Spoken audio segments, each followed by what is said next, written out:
आधी रात का वक़्त है। शायद यह महीने की सबसे तारीक रात है। अंधेरे में कब्रों पर झुके हुए तकोने और चौकोर कुतबे सायों की तरह लग रहे हैं, जो कब्रों के ऊपर झुककर साकत हो गए हैं। हर तरफ मौत की खामोशी और सन्नाटा छाया हुआ है। एक पुरइसरार सी धुंध चारों तरफ फैली हुई है, जिसने कब्रिस्तान की मातमी फिजा को और ज़्यादा सोगवार बना दिया। इस खामोशी और सन्नाटे में थोड़ी थोड़ी देर बाद दबी दबी घुटी घुटी एक इंसानी आवाज़ सुनाई दे जाती है। कभी ये आवाज़ एक लंबी कराह में तब्दील हो जाती, एक लम्हे के लिए ये आवाज़ खामोश हो जाती और उसके बाद ठक ठक की आवाज़ आने लगती, जैसे कोई लकड़ी के किसी तख्ते को उखाड़ने की कोशिश कर रहा हो। कब्रिस्तान की ये पुरइसरार खामोशी में ये रोंगटे खड़े कर देने वाली आवाज़ एक कब्र के अंदर से आ रही है, और ये ताज़ा बनी हुई कब्र है। अस्सलामु अलैकुम दोस्तों, पेश खिदमत है अफरीती हॉरर नावल एपिसोड नंबर 4। हम हिंदू मज़हब के मानने वाले आवागौन पर यकीन रखते हैं। हमारा अकीदा है कि मरने के बाद हमारे कर्मों के मुताबिक दूसरा जन्म होता है। मेरे साथ भी यही हुआ। मेरा दूसरा जन्म मेरे बुरे कर्मों के मुताबिक लोमड़ी के रूप में हुआ। जब मैं मर गई तो मेरा तीसरा जन्म कुतिया के रूप में हुआ। उसी तरह के ही एक जन्म लेने के बाद आखिरकार मैंने अपनी ही बदरूह की शक्ल में जन्म ले लिया। मुझे दोज़ख के अज़ाब से तो मुक्ति नहीं मिल सकी, लेकिन मुझे भगवान ने एक मौका ज़रूर दिया है कि अगर मैं बदरूह के रूप में भलाई के काम करूं और दूसरों की मदद करूं तो मेरा जन्म जन्म का चक्कर ख़त्म हो सकता है। यही वजह है कि जब मुझे पता चला कि एक इंसान ज़मीन की दुनिया में सख्त मुश्किल में है, जिसको एक ख़तरनाक और गुनाहगार आतिश परस्त जादूगर की बदरूह ने अपने कब्ज़े में कर रखा है, तो मैं फ़ौरन तुम्हारी मदद को आ गई। पुरइसरार औरत यानी आरती अपनी दास्तान सुनाने के बाद खामोश हो गई। आमल जमशेद बड़ी तवज्जो से आरती की कहानी सुनता रहा। उसका अपना ताल्लुक़ कदीम आतिश के परस्तों से था, और हिंदू भी आग की पूजा करते हैं। वो आग को अग्नि देवी कहते हैं और अपने मरने वालों को उसी के यानी आग के ही सुपुर्द करके जला देते हैं। और जमशेद हिंदू मत के मानने वालों के आवागौन यानी बार बार जन्म लेने के अकीदे से भी बखूबी वाकिफ़ था। चुनाचा पुरइसरार औरत यानी आरती की कहानी सारी उसकी समझ में आ गई थी। अब उसे पक्का यकीन हो गया था कि वो ज़मीन के नीचे बदरूहों और शैतानी मखलूक की दुनिया में आ गया है। वो नस्तूर जादूगर की बदरूह के शिकंजे से निकलकर अपने इंसानी दुनिया में वापस जाना चाहता है। ये इतना आसान काम नहीं था। जबकि आमल जमशेद का कोई काले जादू का मंत्र बदरूहों की दुनिया में आने के बाद काम नहीं कर रहा था। वो जान गया था कि इस मुश्किल में सिर्फ यही बदरूह औरत आरती उसके काम आ सकती है, जबकि वो उसकी मदद करने के लिए तैयार भी थी। वो ये भी जानता था कि उन बदरूहों के पास अपनी ताकतें होती हैं और वो हर किस्म के जादू टोने का मुकाबला कर सकती हैं। चुनाचा आरती की दास्तान सुनने के बाद उसने आरती से कहा, मुझसे अनजाने में एक भूल हो गई। मैं अफरीती बदरूह को काबू करने की गरज से उसका चिल्ला काटने एक कब्र में बैठ गया था। मुझे नहीं मालूम था कि वो कब्र कदीम ज़माने के एक ख़तरनाक आतिश परस्त जादूगर नस्तूर की कब्र है। मेरी किसी गलती से चिल्ला उल्टा पड़ गया और नस्तूर जादूगर की खोपड़ी टूट गई और उसका आधा हिस्सा अलग हो गया। उसी लम्हे नस्तूर जादूगर की बदरूह गज़बनाक होकर मेरे सामने आ गई और उसने अपने वजूद की तबाही का बदला लेने के लिए बदरूहों की इस ज़मीन दोज़ दुनिया से बाहर निकलने के तमाम रास्ते मेरे लिए बंद कर दिए। उसने ये भी कहा कि यह मेरा पहला बदला है, उसके बाद उसके इंतकाम का सिलसिला जारी रहेगा। आरती कहने लगी, तुम्हें यह सब कुछ बताने की ज़रूरत नहीं है, मुझे सब कुछ मालूम है कि तुम्हारे साथ क्या हुआ है। जमशेद ने इज्जो इनकसारी से कहा, तुम भी अग्नि देवी की पूजा करती हो? मैं भी आतिश परस्तों के कबीले में से हूँ, मेरी मदद करो और किसी तरह मुझे यहाँ से बाहर निकाल दो। बदरू आरती ने कहा, मैं नस्तूर जादूगर का मुकाबला नहीं कर सकती, उसकी शैतानी ताकत मुझसे बहुत ज़्यादा है। उसे अगर ज़रा सा भी शक हो गया या उसे ज़रा सी भी भिनक पड़ गई कि मैं तुम्हारी मदद कर रही हूँ तो वो मुझे जलाकर राख कर सकता है। जमशेद ने नाउम्मीद होकर कहा, तो क्या मैं अब कभी ज़िंदा इंसानों की दुनिया में वापस नहीं जा सकूँगा? आरती बोली, अगर ऐसी बात होती तो मैं खुद तुम्हारी मदद करने तुम्हारे पास ना आती। ये मेरा आखिरी जन्म है। अगर मैंने इस जन्म में भलाई के काम किए, दुखी लोगों की सेवा की, तो मुझे मुक्ति मिल जाएगी। तुम्हें यहाँ से निकालने के लिए मुझसे जो कुछ हो सका मैं करूँगी, लेकिन तुम्हें बड़े एहतियात से काम लेना होगा। मैं जैसे कहूँ वैसे करते जाना। इसमें अगर मेरी जान जा सकती है तो तुम्हारी जान को भी खतरा है।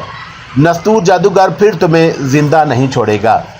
जमशेद कहने लगा, मैं हैरान हूँ कि उसने मुझे ज़िंदा क्यों छोड़ दिया, मुझे कब्र के अंदर ही हलाक भी कर सकता था। आरती ने कहा, वो तुम्हें अज़ियत देकर आहिस्ता आहिस्ता मारना चाहता है। इस तरह उसके इंतकाम के जज्बे को तस्कीन मिलती रहेगी। बदरूहें इसी तरह अपने दुश्मनों से बदला लिया करती हैं। जमशेद बोला, तुम जो कहोगी मैं वही करूँगा। आरती ने कहा, मैं तुम्हें यहाँ नहीं रखना चाहती, ये जगह तुम्हारे लिए ख़तरनाक साबित हो सकती है। जमशेद ने कहा, ये कौन सी जगह है और यहाँ जो मकान हैं उनमें कौन रहता है? आरती कहने लगी, इन मकानों में उन आतिश परस्तों की बदरूहें रहती हैं जिन्होंने दुनिया में यतीमों और बेवाओं की ज़मीन पर नाजायज़ तौर पर कब्ज़ा करके अपने मकान बना लिए थे। मरने के बाद उनकी गुनाहगार रूहों को ये सज़ा दी गई है कि वो इन वीरान मकानों में भटकती फिरेंगी और अपनी औलादों को पुकारती रहती हैं जो उनकी अब कोई मदद नहीं कर सकती। मैं तुम्हें यहाँ से दूर एक दूसरी जगह ले जाऊँगी, क्या नस्तूर जादूगर की बदरू वहाँ नहीं आ जाएगी? जमशेद ने सवाल किया। आरती बोली, मैं तुम्हें ऐसी जगह छुपा कर रखूँगी जिस जगह का जादूगर नस्तूर की बदरू को गुमान भी नहीं हो सकेगा। मेरे साथ आओ। आरती की बदरू जमशेद को लेकर वीरान हवेली से बाहर निकल आई। बाहर वही हल्के नस्वारी रंग की फीकी धुंध फैली हुई थी। आरती के पीछे पीछे चलते हुए जमशेद एक बार फिर उन मकानों के करीब से गुजरा जिनकी ऊपर वाली मंजिलें धुंध में डूबी हुई थी और किसी मकान का दरवाज़ा आधा खुला था और किसी मकान का दरवाज़ा पूरा बंद था। उन मकानों के करीब से गुजरते हुए जमशेद ने बड़ी दर्द अंगेज़ मर्दाना आवाज़ें सुनी। जिन मकानों के दरवाजे बंद थे उनके अंदर से किसी मर्द की आवाज़ रो रो कर अपनी औलादों के नाम ले लेकर उन्हें मदद के लिए पुकार रही थी। जिन मकानों के दरवाजे आधे खुले थे उनके अंदर से रोने की आवाज़ें आ रही थी। दोनों एक बार फिर उसी स्याह तारकुल जैसी झील पर आ गए। आरती ने जमशेद को कश्ती में अपने साथ बिठाया और चप्पू चलाने लगी। जमशेद ने कहा, आरती लाओ, अब मैं चप्पू चलाता हूँ, तुम थक गई होगी। आरती बदरू बोली, तुम ये चप्पू नहीं चला सकोगे। मगर जमशेद ना माना और चप्पू थाम कर बैठ गया। जैसे ही उसने झील के तारकुल जैसी गाढ़े और स्याह पानी में चप्पू चलाने की कोशिश की तो उसे महसूस हुआ जैसे झील का गाढ़ा पानी पत्थर की तरह सख्त हो गया है और दोनों चप्पू उसमें जामद हो गए हैं। आरती ने जल्दी से चप्पू संभाल लिए और आहिस्ता आहिस्ता मगर ज़ोर लगाकर उन्हें चलाने लगी। उसने कहा, यह मेरा इज़ाब है, इसे तुम नहीं उठा सकते। हाँ, अगर तुमने दुनिया में नेक काम ना किए और गुनाह के काम करते रहे तो मरने के बाद तुम्हारी गुनाहगार रूह भी इसी अज़ाब में मुब्तला हो जाएगी। जमशेद का दिल खौफ से कांप उठा। कश्ती झील में रुक रुक कर चली जा रही थी। झील की सतह काली स्याह थी। धुंध आहिस्ता आहिस्ता कम हो रही थी। झील का पाट चौड़ा हो गया। दूर झील के ऊपर स्याह बादल सा दिखाई दे रहा था। कश्ती का रुख उसी बादल की तरफ था। जमशेद ने आरती से पूछा, ये झील ऊपर बादल सा क्या है? आरती ने कहा कि जिसे तुम बादल समझ रहे हो हम वहीं जा रहे हैं, लेकिन अगर तुम खामोश ही रहो तो बेहतर होगा। ہماری باتیں فضا میں موجود دشمن بدروحوں تک پہنچ سکتی ہیں۔ جمشید بالکل چپ ہو گیا۔ کشتی دیر تک چلتی رہی۔ دھند کی چادر پتلی ہو گئی تھی۔ جس کو جمشید بادل سمجھ رہا تھا وہ بادل نہیں تھا، بلکہ چھوٹی بڑی سیاہ رنگ کی چٹانیں تھیں جو جھیل کی سطح سے باہر نکلی ہوئی تھی۔ کوئی چٹان مخروطی یعنی تکونی تھی، کوئی چوڑی اور بہت بڑی تھی، اور اس کے اوپر کالے برج بنے ہوئے تھے۔ ہر چٹان کے گرد دھند کی لہریں لپٹی ہوئی تھی۔ کشتی ان چٹانوں کے درمیان سے گزرتی رہی۔ ان سیاہ فام بلند و بالا خاموش طاقت چٹانوں کو دیکھنے ہی سے جمشید پر ایک ہیبت طاری ہو گئی تھی۔ وہاں کوئی آواز نہیں تھی۔ جھیل کا سیاہ پانی گاڑھا ہونے کی وجہ سے چپو کے چلنے کی آواز بھی نہیں آ رہی تھی۔ چٹانیں بہت قریب قریب آ گئیں۔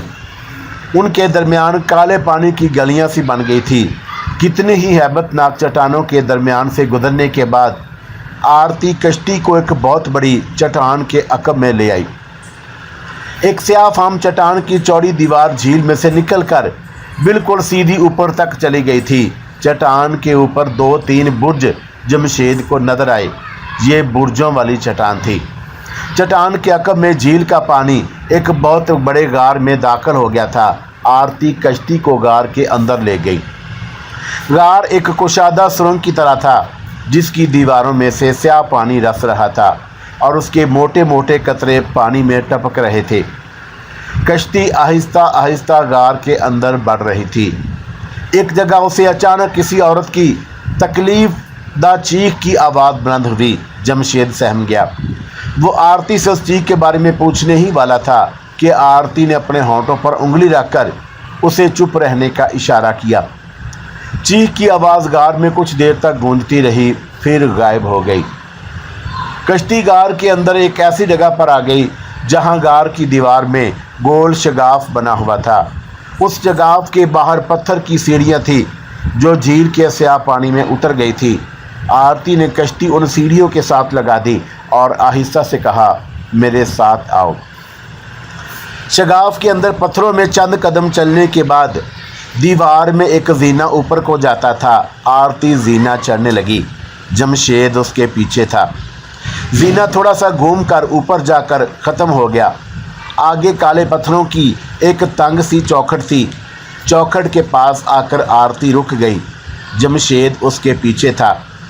آرتی نے اپنے ہونٹ جمشید کے کان کے پاس لا کر سرگوشی میں کہا، چاہے کچھ بھی ہو جائے خاموش رہنا، یہاں ٹھہر جاؤ۔ اتنا کہہ کر آرتی نے جیسے ہی چوکھٹ کے اندر قدم رکھا، ایک انسانی ڈھانچہ دیوار میں سے نکل کر ان کے سامنے آ گیا۔ ڈھانچے کی پسلیوں کی ہڈیوں کے ساتھ چھوٹے چھوٹے سانپ لپٹے ہوئے تھے۔ اس کی کھوپڑی کا منہ کھلا تھا۔ ڈھانچے نے اپنے دونوں پنجے آرتی کو دبوچنے کے لیے آگے بڑھائے۔ آرتی نے اپنے بازو اوپر اٹھا دیے اور کسی عجیب و غریب شیطانی زبان میں کوئی منتر پڑھا۔ منتر کے پڑھتے ہی انسانی ڈھانچے نے اپنے ہاتھ پیچھے کر لیے اور جس دیوار میں سے نکلا تھا اسی میں غائب ہو گیا۔ آرتی نے جمشید کو پیچھے آنے کا اشارہ کیا اور جمشید اس کے پیچھے چل پڑا۔ وہ ایک تنگ سرنگ میں سے گزر کر ایک ایسی کوٹری میں آ گئے جس کی ایک کھڑکی کھلی ہوئی تھی اور باہر سے دھندلی دھندلی روشنی اندر آ رہی تھی۔ کوٹری کا فرش سیاہ پتھر کا تھا، دیواریں بھی سیاہ پتھریلی تھی۔ ایک جگہ دیوار میں ایک طاق بنا ہوا تھا۔ طاق میں پتھر کی ایک مورتی کا صرف سر ہی نظر آ رہا تھا۔ مورتی کا چہرہ بڑا ڈراؤنا تھا۔ آرتی نے مورتی کے آگے کھڑے ہو کر ہاتھ جوڑ کر کوئی منتر پڑھا اور بولی، ماتا تو سب کچھ جانتی ہے، اس انسان سے ایک غلطی ہو گئی ہے اور یہ نستور جادوگر کی بد روح کی پکڑ میں آ گیا ہے۔ یہ اپنے کیے پر پچھتا رہا ہے۔ میں اسے واپس انسانوں کی دنیا میں پہنچانا چاہتی ہوں، مگر تیری سہایتا کے بغیر میں ایسا نہیں کر سکتی۔ مجھے شکتی دے کہ میں اسے نستور جادوگر کی بدروح کے پنجے سے نکال سکوں۔ اتنا کہہ کر آرتی ہاتھ باندھ کر مورتی کے آگے جھک گئی۔ وہ کچھ دیر اسی حالت میں کھڑی رہی۔ جمشید سامنے والی دیوار کے ساتھ لگ کر یہ سب کچھ دیکھ رہا تھا۔ اچانک ایسی آواز آئی جیسے باہر بڑے زور سے بادل گرجے ہوں۔ मूर्ति में से आसमानी बिजली की एक लहर निकली और आरती के सर में दाखिल होकर गायब हो गई। सन्नाटा छा गया। आरती ने सर उठा लिया। उसने कहा, माता, तूने मेरी प्रार्थना स्वीकार कर ली। मैं वचन देती हूँ कि इसी तरह भलाई के काम करती रहूँगी। उसने ताक में हाथ डालकर मूर्ति के माथे पर उंगली लगाकर उसे अपने माथे पर लगाया और सर झुकाकर प्रणाम करने के बाद पलटकर जमशेद के पास आकर बोली, हाथ बांधकर सीधे खड़े हो जाओ। जमशेद ने ऐसा ही किया। आरती ने अपना बाजू फैलाकर मुट्ठी बंद कर ली और बोली, माता के हुक्म पर मेरे पास आ जा। और उसके बाद आरती ने मुट्ठी खोली तो उसमें छोटा सा काला बिच्छू था। ये बिच्छू बिल्कुल साकत था, कोई हरकत नहीं कर रहा था। बिच्छू एक काले धागे में परोया हुआ था। आरती कहने लगी, ये माता का बिच्छू है, ये माता का वरदान है। अपना बायां बाजू आगे करो। जमशेद ने आस्तीन ऊंची करके अपना बायां बाजू आगे कर दिया। आरती बिच्छू उसके बाजू पर बांधने लगी। जमशेद को महसूस हुआ कि बिच्छू पत्थर का है। काला बिच्छू जमशेद के बाजू पर बांधने के बाद आरती ने कहा, जब तक माता का बिच्छू तुम्हारे बाजू पर बंधा हुआ है, उसे तुम पर नस्तूर जादूगर की बदरूह का कोई मंत्र असर नहीं कर सकेगा। लेकिन माता का बिच्छू तुम्हें इस दुनिया से बाहर निकलने में तुम्हारी कोई मदद नहीं कर सकेगा। ये सिर्फ ज़मीन के नीचे की बदरूहों की दुनिया में ही तुम्हारे काम आ सकेगा। लेकिन मुझे इस दुनिया से बाहर निकलना है, जमशेद ने कहा। आरती ने जवाब दिया, ये सब कुछ मैं तुम्हारी दुनिया में वापस पहुंचाने के लिए ही कर रही हूं, लेकिन उसके लिए सबसे पहले तुम्हारी दुनिया में रक्षा करना और तुम्हें तुम्हारे दुश्मन नस्तूर जादूगर की बदरूह से बचाए रखना ज़रूरी है। उसके बाद मैं तुम्हें यहाँ से निकालने की कोशिश करूँगी। अब हम यहाँ से वापस चलेंगे। आरती ने जमशेद को साथ लिया और बुर्जों वाली काली चट्टान में से निकलकर उस जगह आ गई जहाँ उसने झील के स्याह दलदल पानी में कश्ती खड़ी की थी। दोनों कश्ती में बैठ गए और कश्ती वापस रवाना हो गई।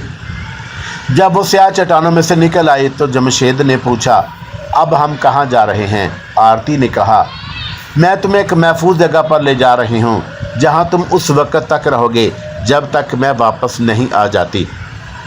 उसके बाद जमशेद ने कोई सवाल ना किया। कश्ती स्याह चट्टानों से भी आगे काफ़ी दूर निकल आई थी। यहाँ झील का काला दलदली पानी जर्द रंग का हो गया था और उसमें हल्की हल्की लहरें भी उठने लगी थी। झील का पानी अब गाढ़ा और जमा हुआ नहीं रहा था। आरती बड़ी आसानी से चप्पू चला रही थी। जमशेद ने कहा, झील का पानी जर्द क्यों हो गया है आरती? आरती ने कहा, इसका जवाब मैं तुम्हें नहीं दे सकती। बेहतर यही है कि तुम कोई सवाल ना पूछो। जमशेद खामोश हो गया। जर्द पानियों में कश्ती काफ़ी देर तक चलती रही। एक जगह जमशेद ने जर्द पानी में तैरती हुई जर्द रंग की इंसानी लाश देखी। लाश के सर में से खून का फव्वारा छूट रहा था, जिससे झील का जर्द पानी लाल हो रहा था। लाल कश्ती के करीब से बहती हुई गुजर गई। जमशेद आरती से पूछना चाहता था कि ये किसकी लाश है, मगर आरती ने उसे सवाल करने से मना किया हुआ था। वो खामोश हो गया। दूर झील में से बाहर उभरी हुई कुछ पहाड़ियाँ दिखाई दी। आरती ने खुद ही उन पहाड़ियों की तरफ इशारा करके कहा, हमें उन पहाड़ियों में जाना है। ये जर्द लाशों का जजीरा है। जमशेद कुछ पूछने की बजाय दूर से नज़र आने वाली पहाड़ियों को देखने लगा। कश्ती उन पहाड़ियों के करीब आ गई थी। यह किसी जजीरे की पहाड़ियाँ थी। उस जजीरे पर जर्द रंग की पतली धुंध फैली हुई थी। जंगार ऐसे रंग के छोटी छोटी पहाड़ियों ने जजीरे को चारों तरफ से घेर रखा था। जजीरे के सारे दरख्त सूखे और खुश्क थे। किसी दरख्त की टहनी पर कोई पत्ता नहीं था। सूखी हुई टहनियाँ नीचे को लटक रही थी, जैसे मुर्दा हो चुकी हों। ज़मीन पर जर्द रंग की घास उगी हुई थी। जमशेद दिल में डर रहा था कि ये औरत उसे किस किस्म के डरावने जजीरे में ले आई है, जिसको वो जर्द लाशों का जजीरा कह रही थी। अभी तक जमशेद को कोई जर्द लाश दिखाई नहीं दी थी। कश्ती किनारे पर लगाकर वो आरती के साथ चल रहा था। ज़मीन पर उगी हुई सर्द घास पर उसने 2-3 जगहों पर सुर्ख खून के बड़े बड़े धब्बे देखे, जो बिल्कुल ताज़ा खून के धब्बे थे। उसने आरती से खून के उन धब्बों के बारे में भी कोई सवाल ना किया। जमशेद ने महसूस किया कि आरती जजीरे की सूखी और लटकी हुई टहनियों वाले दरख्तों से दूर रहकर चल रही है। उन दरख्तों के दरमियान आकर खुद ही आरती कहने लगी, इन दरख्तों की तरफ घूर कर मत देखना, अपनी नज़रें बिल्कुल सामने रखो। जमशेद को ताज्जुब हुआ कि दरख्तों की तरफ घूर कर देखने से भला क्या हो सकता है, लेकिन कुदरती तौर पर उसके दिल में तजस्सुस पैदा हुआ कि किसी एक दरख्त को घूर कर देखने में आखिर हर्ज ही क्या है। और अगर उसने किसी दरख्त को घूर कर देख भी लिया तो आरती को तो मालूम ही नहीं हो सकेगा। चुनाचा चलते चलते उसने अपने बाएं जानब के खुश्क सूखे हुए दरख्त को घूर कर देख लिया। उसके ऐसा करने से दरख्त की लटकी हुई मुर्दा शाखों में जैसे जान पड़ गई। एकदम से दो शाखें ऊपर को उठकर जमशेद की तरफ इस तरह बढ़ी जैसे उसे दबोच लेना चाहती हो। आरती ने फौरन जमशेद का बाजू पकड़कर ज़मीन पर बिठा लिया और खुद भी उसके साथ ही बैठ गई। सूखे दरख्त की सूखी हुई इंसानी पंजों की तरह शाखें, जहाँ थोड़ी देर पहले जमशेद खड़ा था वहाँ हवा में इधर उधर हाथ चलाने लगी, जैसे जमशेद को तलाश कर रही हों। वो ज़मीन से 5-6 फुट की बुलंदी पर ऐसा कर रही थी, उससे नीचे नहीं आ रही थी। काफ़ी देर तक सूखी हुई इंसानी पंजों जैसी शाखें हवा में जमशेद को तलाश करती रही, फिर पीछे हट गई और उसी तरह दोबारा मुर्दा होकर नीचे लटक गई। आरती जमशेद को खींचती हुई दूर ले गई और गुस्से से बोली, जब मैंने तुम्हें मना किया था तो तुमने दरख्त की तरफ घूर कर क्यों देखा था? जमशेद ने सच बता दिया और बोला, मुझसे गलती हो गई, मुझे माफ़ कर दो। आरती ने अपने गुस्से पर काबू पाते हुए कहा, अगर आइंदा तुमने इस किस्म की कोई हरकत की तो मैं तुमसे अलग हो जाऊंगी और फिर तुम जो चाहे करना, जहाँ चाहे चले जाना। जमशेद ने माजरत चाहने के अंदाज में कहा, आइंदा हरगिज़ ऐसा नहीं होगा। आरती कहने लगी, तुम्हें मालूम है कि अगर मैं तुम्हें जल्दी से पकड़ कर नीचे ना बिठाती तो क्या हो जाता? उस दरख्त ने तुम्हारी लाश की हड्डियों को भी नहीं छोड़ना था। जमशेद ने अपनी संगीन गलती का एतराफ़ करते हुए एक बार फिर आरती से माजरत चाही और वादा किया कि वो आइंदा उसकी हुक्म अदूली नहीं करेगा। चलते चलते वो उन खौफनाक दरख्तों को पीछे छोड़ आए। सामने एक छोटे टेले की ढलान पर ज़मीन से थोड़ी बुलंदी पर बाहर को निकले हुए पत्थर की एक चार दीवारी बनी हुई थी। उस चार दीवारी तक जाने के लिए टेले की ढलान पर पत्थरों को खोदकर 6-7 सीढ़ियाँ बनाई हुई थी। वो सीढ़ियाँ चढ़कर चार दीवारी के पास आ गए। चार दीवारी नस्वारी रंग के पत्थरों को जोड़कर बनाई गई थी। उसके तंग दरवाजे के ऊपर दूसरी मंजिल की एक शिकस्ता सी चौकोर बारादरी बाहर को निकली हुई थी। बारादरी के ऊपर किसी देवता का बड़ा डरावना सर बना हुआ था। देवता की आंखें बड़े खौफनाक अंदाज में पूरी खुली हुई थी और उसकी सुर्ख ज़बान से मुंह से बाहर लटकी हुई थी। आरती ने इस बारादरी की तरफ उंगली उठाकर कहा, ये तुम्हारी कोठरी की बारादरी है, तुम्हें इस कोठरी में कुछ दिन गुजारने होंगे। तंग दरवाजे में से गुजरने के बाद कोने में एक तारीख देना था और वो जीना चढ़कर ऊपर बारादरी वाली कोठरी में आ गए। बारादरी में से धुंध में लिपटी हुई जर्द सी बीमार रोशनी कोठरी में आ रही थी। फर्श पत्थरों का था, जहां दीवार के साथ जर्द घास का बिस्तर सा बिछा था।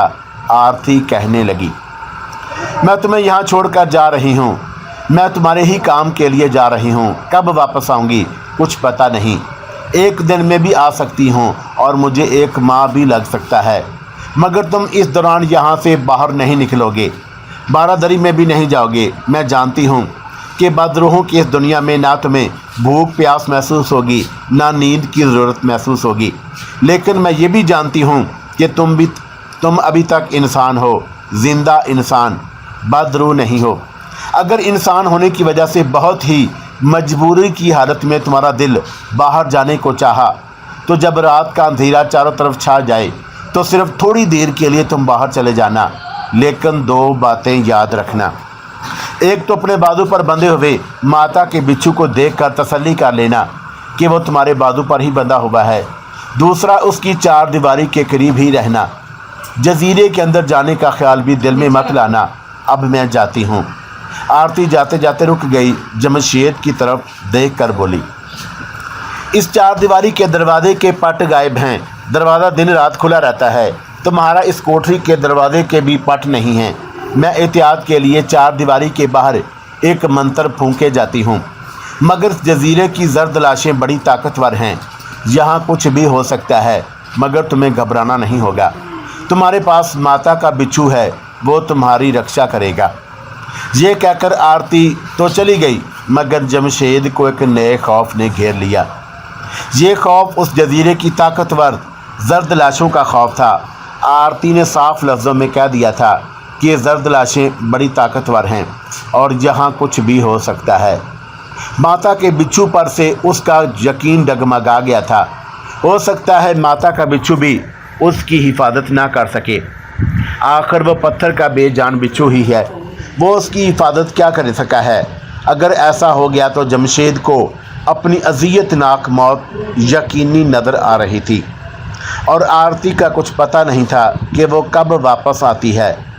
वो खुद कह कर गई थी, उसे एक दिन भी लग सकता है और एक महीना भी लग सकता है।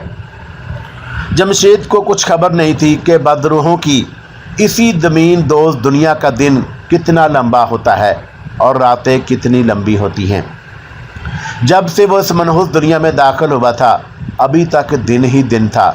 उसे वो जर्द लाशें याद आने लगी जिसको उसने झील में बहते हुए देखा था और जिसके सर से खून का फव्वारा छूट रहा था। वो सोचने लगा कि उससे तो वो किसी कब्र के अंदर ही छुपकर बैठा रहता तो अच्छा था।